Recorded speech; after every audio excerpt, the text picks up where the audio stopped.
Second.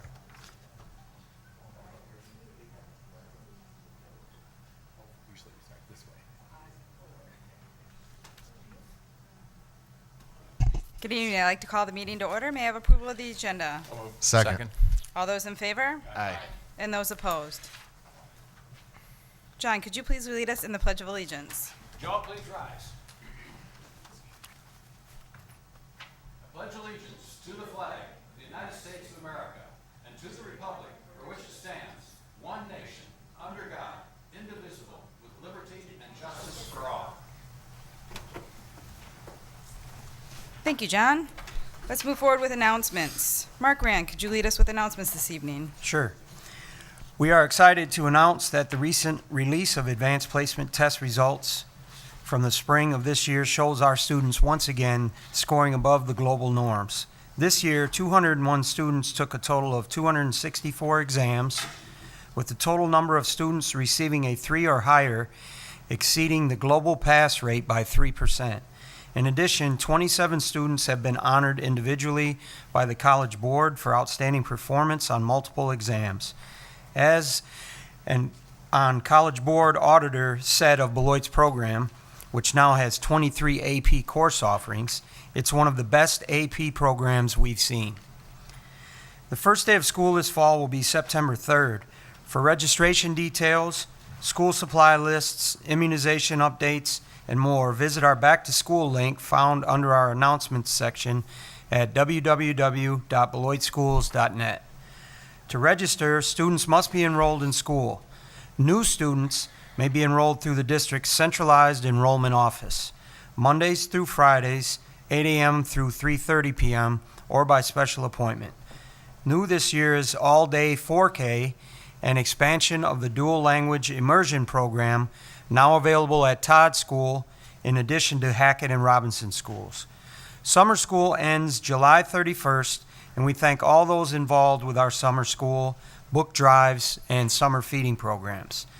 There are still several sites in the community that will offer free meals for kids for the rest of the summer, including New Zion Baptist Church and the Salvation Army. For a complete listing of sites, meal times, and end dates, go to summerfoodbeloit.com or click on the summer feeding program announcement at our homepage. This concludes the July announcements. Thank you, Mark. We are now at the point on the agenda where citizens or delegations can speak to areas of interest that are not included on tonight's agenda. Looking out amongst our audience, I do not believe we have anybody here tonight that would like to speak to anything not on the agenda. However, if we do, I would ask that you would approach the podium at this time. Seeing no movement, let's move forward then to Superintendent's report to the board. And we have Jerry Quebecor here as a construction update for us. Welcome. Thank you. Thanks for having me. I'm Jerry Klobuchar. I know everyone here tonight anyway. I've been asked to give a update on our progress at Todd and Converse. I'd like to also give you a little bit of a project safety update and talk about our successes with using local workforce and local subcontractors. So with that, I'm going to start off with Converse. This picture was taken in August last year looking north and east at Converse before any construction happened. This is taken probably about a month ago, looking the same direction. This is probably where we tie into the existing school. This is all the third grade classrooms that are completed. This is the gym addition up to about right here, and then this is the kitchen and the mezzanine for all the air handling equipment. We're pretty happy we were able to turn this building over, and they used it actually after spring break. So we really went crazy on schedule, and I think that really helped them. It also helped us because having them move out of the old gym allowed us to get a head start on some of the remodeling earlier. So the old gym remodeling is well underway. In fact, the IMC is almost done, so we're well ahead of the game there. Jeff was there today at a job meeting and made a tour. So a lot of the finishes in that old gym are already completed, and casework is going in. So what's left is that core hallway and office administrative area. There's about 9,500 square feet of remodeling that had to take place this summer, and anytime you have that short window from the middle of June to the middle of August or the 26th, it happens to be the 26th when teachers return this year. It's a little difficult to try to get that all done in 10 weeks, but we're doing quite well on both schools. You might think by looking at these pictures that I have them backwards or labeled incorrectly, but that is in fact how it looked before we started. But realizing that that's what it looked like 2 weeks ago, we had to take all the ceilings down to run all the new sprinkler systems and all the new electrical power systems. It doesn't look like that anymore. We're back in the mode where I consider starting to put finishes back in. We're tomorrow at Converse, we're doing all the drywall in the main office, and by next week we'll be painting that. Tomorrow also, all the ceilings are starting back from the south to the north in the classroom. So realizing that we only have 4.5 weeks, we know it's tight, but they always are. These renovation projects are always tight because you're just crunching a lot of work into very little time. This happens to be the library before we started. Obviously they moved some things in and it looks really crowded, but that was a room that was 25 by 32. That was the existing library. And this, I know it's hard to see, is an IMC that's 3 times the size. This is 2 weeks ago. Now all the casework is in and the owners already started moving their furnishings in from the old library and starting to set things up. So this, by the way, is in the old gym. So the old gym is being repurposed and rightly so, used for the kids and becoming an IMC and a staff workroom and a reading room and another room I think called intervention. So this is what the gym looked like before. I believe it was 36 by 72, 2,700 square feet. That's what the new gym looks like, double inside. The big thing I think for the school district is, you know, I was there when they had to every morning at 10 o'clock start setting up for lunch and then at 1 o'clock take it down every day. I can't imagine how much time that took of the resources of people just to do that. This new gym allows them to keep that configuration and lunchroom on one half with the curtain and still do gym class on the other. So just a tremendous amount of time that someone now has to devote to something else besides setting up tables and taking them down twice a day. So the new gym is really cool. We never had anything like that when I was a kid. The kids really should be excited. It's really bright, it's big, and it's full of really fun stuff. So bioretention ponds, I know a really exciting subject for everyone, are well underway. This was a couple weeks ago. We have since then, all the curb and gutter for our parking lots are in. And sidewalks will start next week, followed by into the fall. A lot of landscapers don't want to be planting landscaping in the middle of August because that's not the prime time for growing. So into September, a lot of the landscaping will be done. But I am pretty sure that by October 1st, we'll be doing our final punch list and checking out the building. And obviously, all the inside will be done. So things are going quite well at Converse. This is what it's going to look like come October 1st. The trees probably won't be that green. But what we have left is obviously the outside stuff and to complete, excuse me, the interior remodeling. Todd Elementary. This is a dark picture, I apologize. This was taken back in December when I was looking at the job for the first time. So that's looking north at the old gym.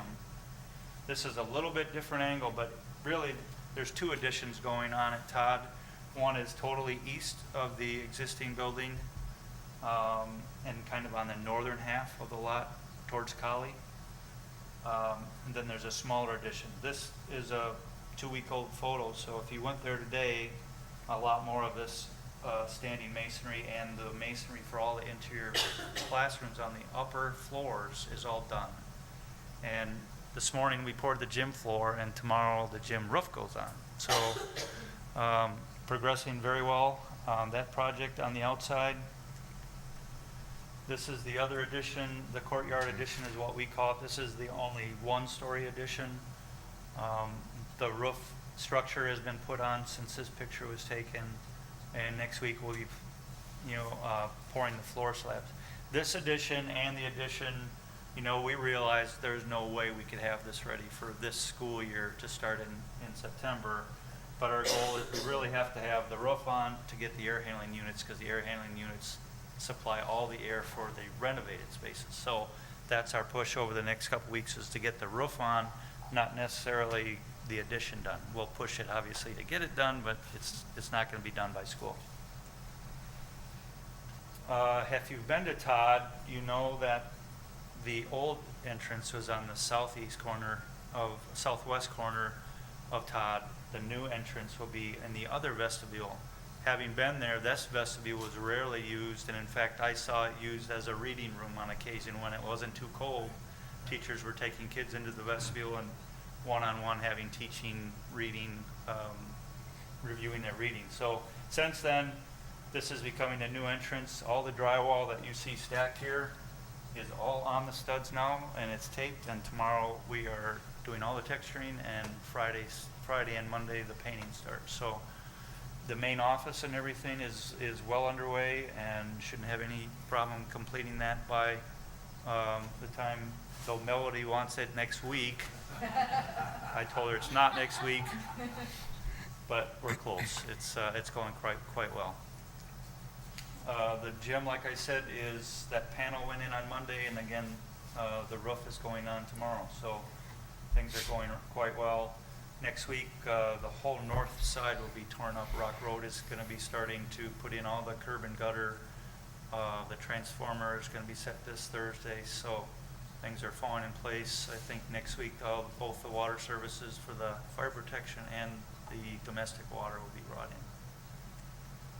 This is what it's going to look like when we're done. This is really existing and new. You can tell the architects did a really good job of trying to blend without adding a lot of cost by adding some simple features in here, trying to make, because it really is a cool building.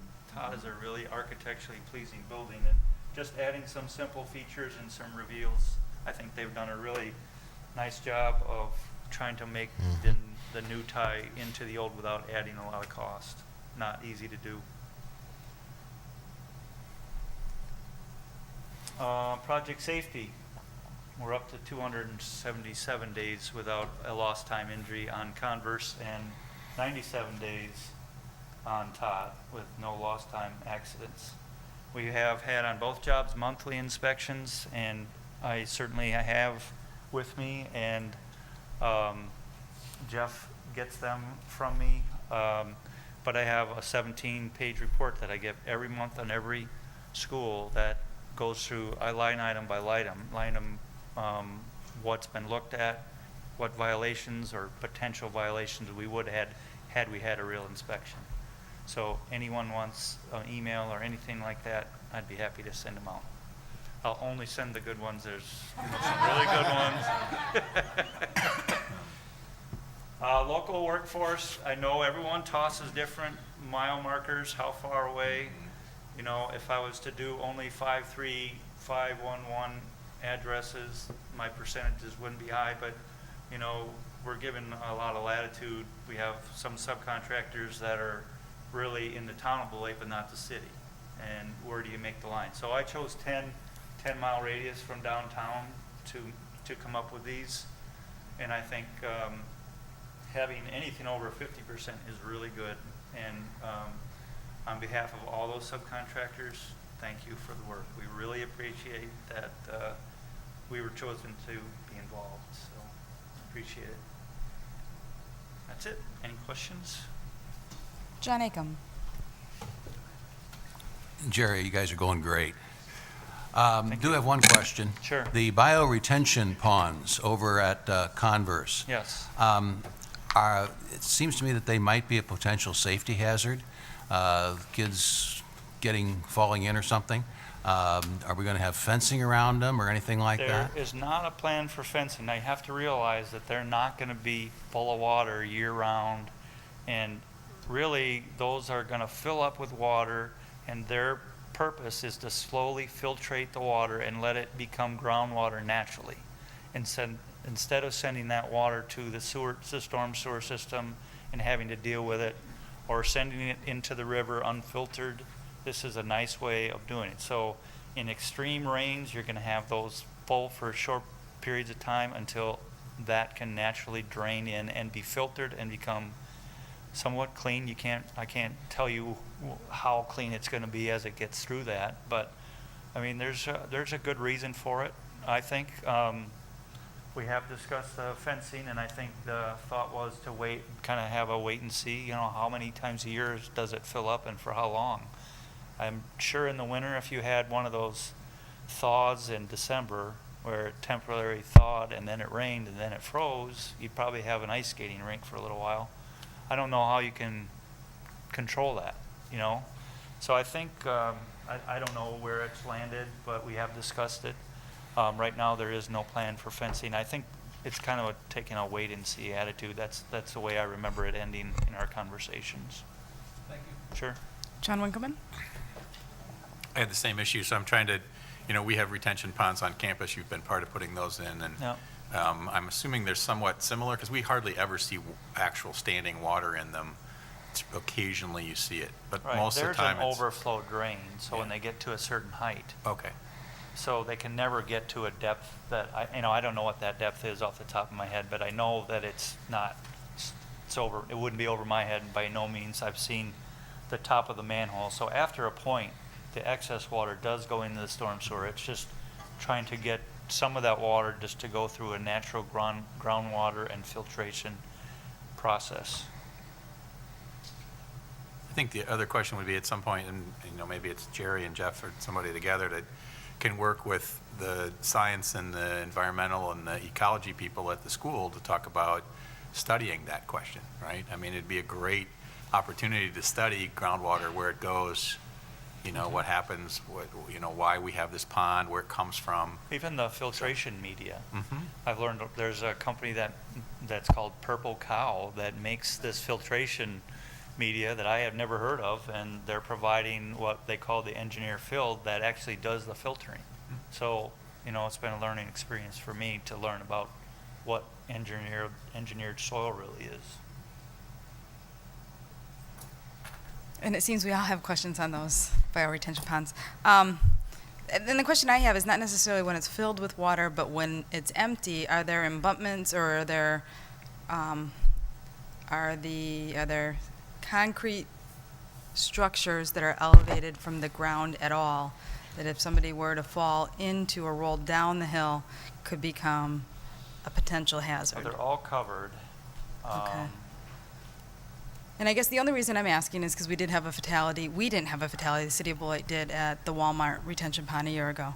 So perhaps it's an area, lessons learned is always really important on the safety aspect, and as a true testament to the safety of Quebecor is the days that have gone without a lost time accident. So congratulations, and thank you for the commitment to safety, because it truly shows in those numbers, and that includes all your subcontractors and the entire job. So maybe it's something that you and Jeff could look at, or maybe it's something for the construction committee to look at, because I think it's not only going to be at Converse. I think it's a question We have district-wide. We have a smaller And I don't- version of that one. That's a big one. Todd is a big one because Converse is a big one. Right. The one at Todd is pretty small. and I think our But new Converse has just got so much exactly. square footage or acreage to try to. So I think it's a bigger question, not just specific to the two projects you're involved in. But certainly we wouldn't want an attractive nuisance out there, and I don't think that we do have, but certainly if there's anything that we want to look out for, we would definitely want to do There is a it. storm structure in the bottom. There has to be to make Right. it work. There is a structure, but I don't know. And maybe it's easier to protect that with soft sides as opposed to fence around it. And there's got to be people out there that Yeah. have kind of done the due diligence on it, that Well, now know that it's more than we in, do. Now that it's in and it's under construction, we can take a look at it. It's a lot easier to see how it's going to end up. now that it's partially built, so. And the other thing I want to say is, one, thank you for the commitment to our community involvement. The other is, what I've heard from the neighborhood in the area is that you're truly committed not only to the project, but to maintaining cleanliness and just very good business relations with the people that are in the neighborhood. And sometimes during construction, that may be overlooked, and it certainly is not in this case, and I've heard positive, great things. So thank you, and thank you for all that you're doing for the School District of Beloit. Thank you. And you're making great buildings for us that we Thank can't you. wait to be showing off to everybody, so. Yeah, thank you, appreciate it. All right, thank you. Yep. Next up on our agenda, we have reports to the board. The first one, our committee reports, will be Finance, Transportation, and Property Committee. John Winkleman, please. Thank you, Shannon. We met on July 9th. We did a review of purchase orders as our normal process. We also reviewed an office supply request for proposal award that'll come to all of us tonight. There was 5 respondents to the proposal, all evaluated, and then there is a recommendation tonight that came through the committee for Office Max. So that's on our agenda coming up. Again, looking to consolidate our office supply requests, and this proposal has a discount of about 58.5% off the catalog price. So anticipate some savings for the district overall and be able to do this. Next item was a paper request form. Similar school districts still use paper, even though we're theoretically paperless in some areas.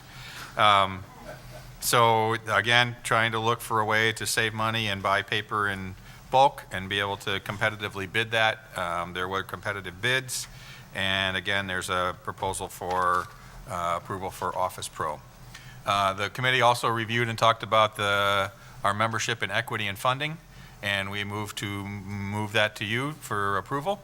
Remembering that equity and funding is a group that we've been part of for a very long time, and they seem to carry similar values, I think, from what this board has talked about in terms of we look at equity and how we're funded. We look at how districts like ours are funded from the state and the critical need to be able to do that.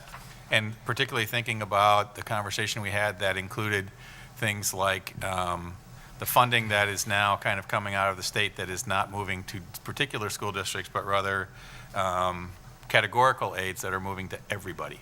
Whether you have the funds or don't have the funds, it's going to you, and that's a different approach. So we think staying in this and continuing to have people who really know what's going on, taking a look at it is important.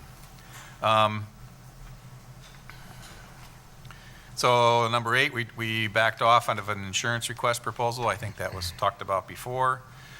We'd had some insurance claim updates and talked about insurance claims that happened, particularly at the Robinson Elementary property issue. There was still some ongoing discussion about how much our insurance is going to pay and how much we're going to pay, and perhaps how much the contractor or contractor's insurance might pay. So that's an ongoing question.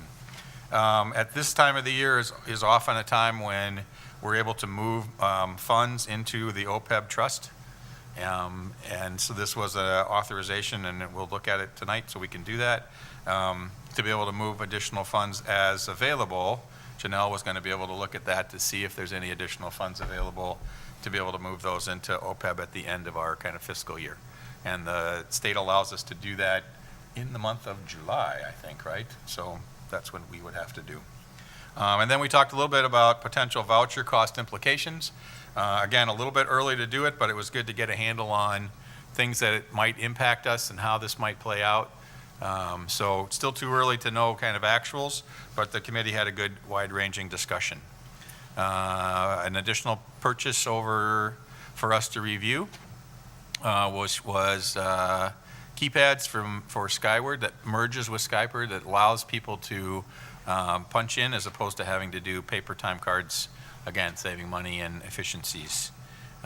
We talked a little bit about fee waivers, which was actually a very positive action as we saw that. So kudos to the principals and bookkeepers that are making it happen. So that was our meeting. Thank you, John. Are any questions on finance, transportation, or property? Seeing none, if we could move forward then to curriculum with John Akam.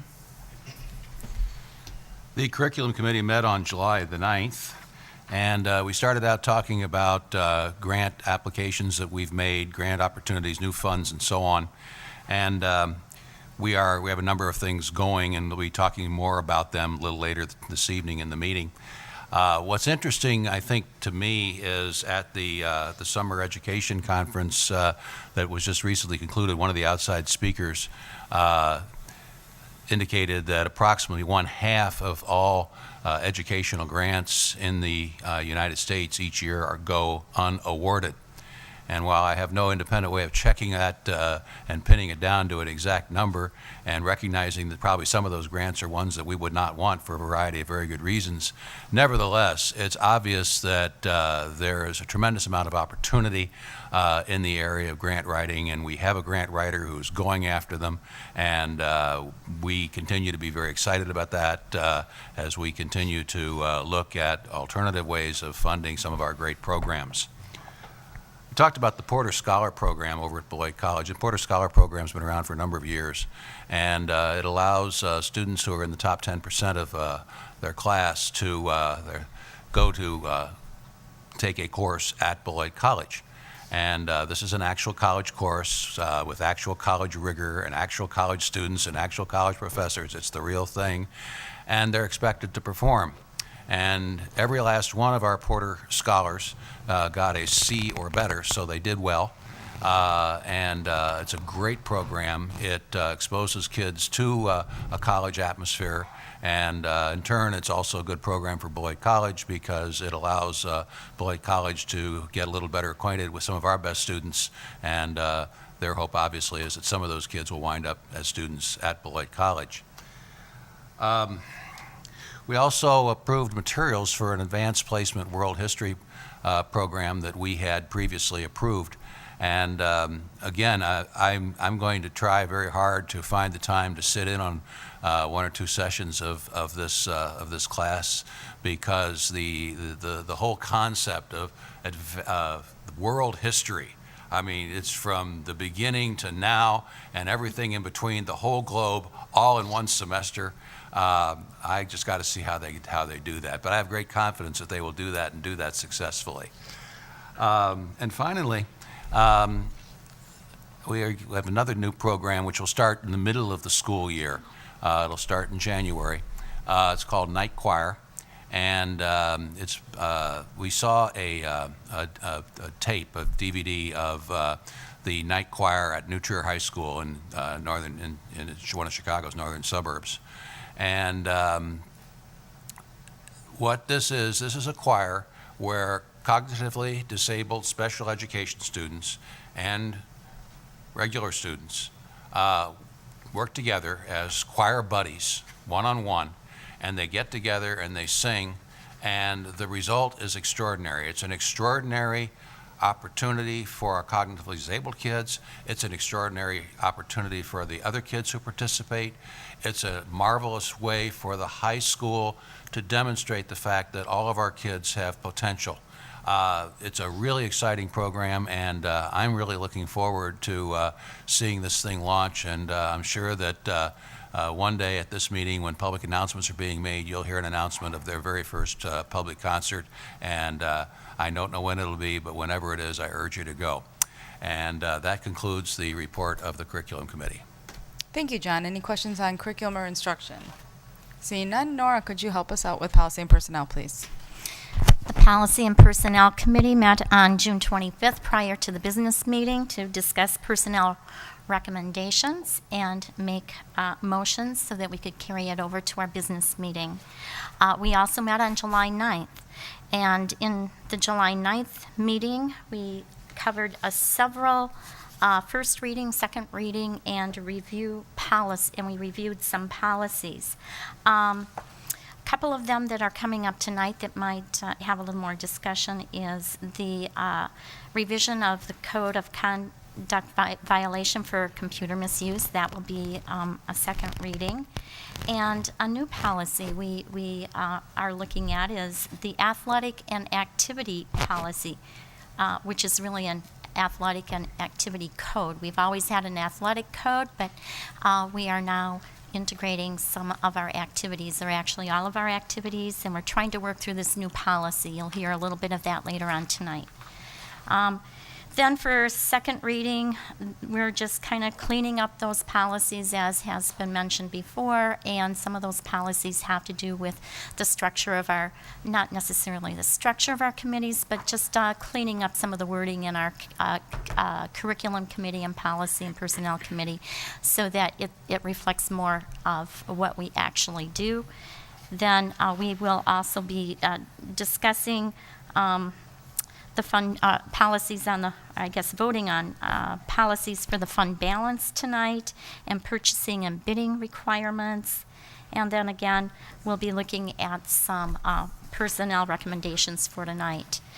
In our agenda on July 9th, we always have something on labor and legislative, if there's any updates to be made.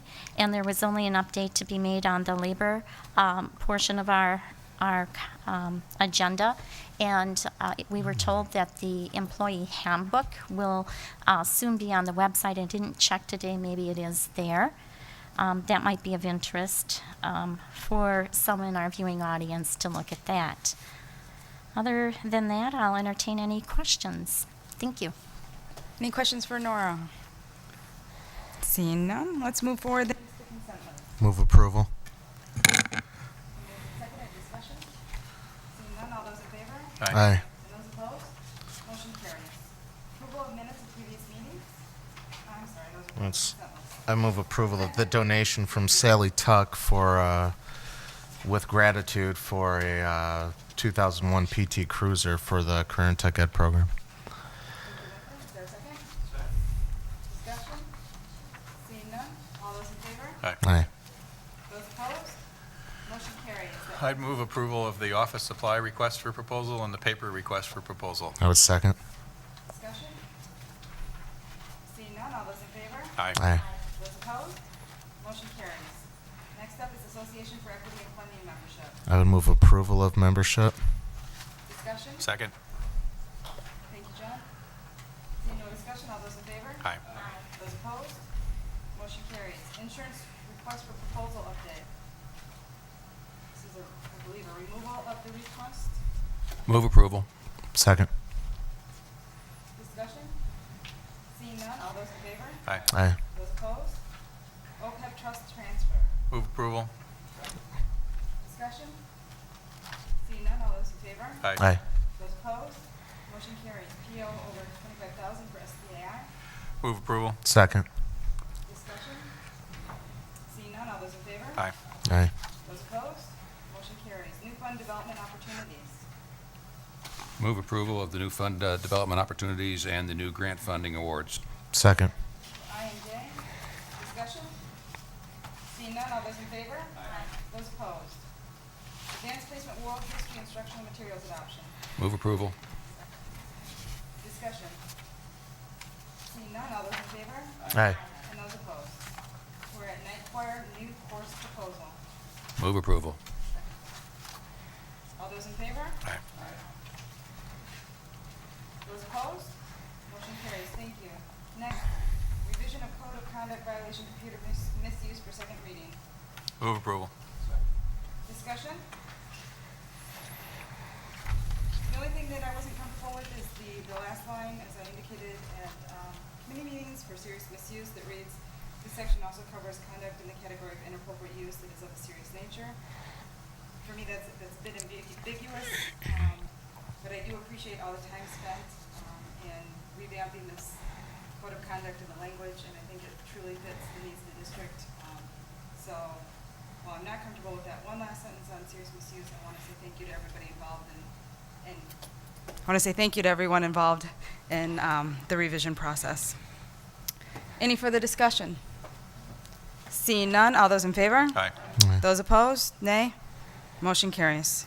Next up, athletic policies for first reading. We have 377 interscholastic athletics and activities, 377 Rule 1, interscholastic athletic and activity program rules and guidelines, and 377 Rule 2, secondary schools athletics and athletics activities code.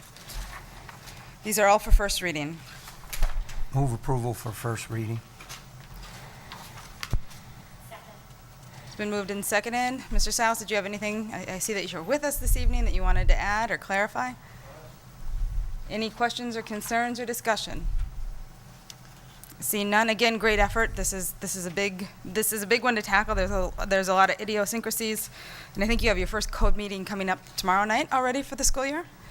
So timeliness is of the present, as always. So thank you for all the hard work put in. This is first reading tonight. It's been moved and seconded. Seeing no further discussion, all those in favor? Aye. And those opposed? Motion carries. Next up, 141.2, Board Officer Duties for first reading. Move approval for first reading. Discussion? Seeing none, all those in favor? Aye. Aye. Those opposed? Motion carries. 185.2, Curriculum and Instruction Committee for second reading. I'd Move move. approval. Discussion? Seeing none, all those in favor? Aye. And those opposed? Motion carries. 185.3, Policy Personnel Committee for second reading. Move approval. Discussion?